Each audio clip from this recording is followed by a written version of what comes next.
जानकी नमस्ते। नमस्ते भैया नमस्ते। अब की बार ननकू निषाद भैया प्रधानी लड़त हैं।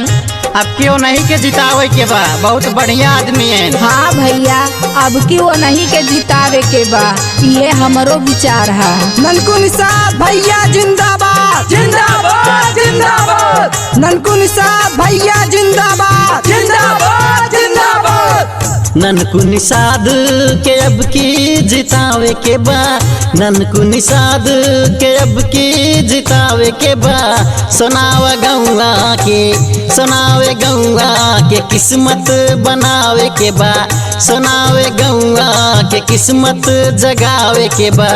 वादा नहीं विकास करेंगे, साथ दीजिए काम करेंगे। वादा नहीं विकास करेंगे, साथ दीजिए काम करेंगे। ननकू निषाद भैया जिंदाबाद जिंदाबाद जिंदाबाद। ननकू निषाद भैया जिंदाबाद जिंदाबाद जिंदाबाद। सबसे ईमानदार नेक प्रत्याशी, सबके कॉलोनी मिल घर घर नाली, सबके कॉलोनी मिल घर घर नाली। सबसे ईमानदार नेक प्रत्याशी, सबके कॉलोनी मिल घर घर नाली। नीमन मौका बा, नीमन मौका बनाही गवावे के बा। सोनावा गौआ के किस्मत जगावे के बा, सोनावा गौआ के किस्मत जगावे के बा। हो चुका आगाज रण बदलने की तैयारी है, हो चुका आगाज रण बदलने की तैयारी है।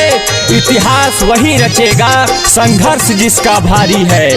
ननकू निषाद भैया जिंदाबाद जिंदाबाद जिंदाबाद। ननकू निषाद भैया जिंदाबाद जिंदाबाद जिंदाबाद। सबके डगर मिल आए खुशहाली, ना कौनो टेंशन न रहे उदासी, ना कौनो टेंशन न रहे उदासी। सबके डगर मिल आए खुशहाली, ना कौनो टेंशन न रहे उदासी।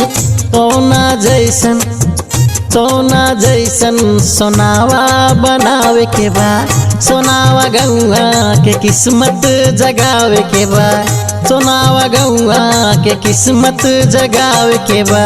लहरों से डर कर नौका पार नहीं होती, और कोशिश करने वालों की कभी हार नहीं होती। ननकू निषाद भैया जिंदाबाद जिंदाबाद जिंदाबाद। ननकू निषाद भैया जिंदाबाद जिंदाबाद जिंदाबाद। काम मिले सबके रहे क्यों ना गरीब हो, ननकू निषाद आए बन के हबीब हो, ननकू निषाद आए बन के हबीब हो। काम मिले सबके रहे क्यों ना गरीब हो, ननकू निषाद आए बन के हबीब हो।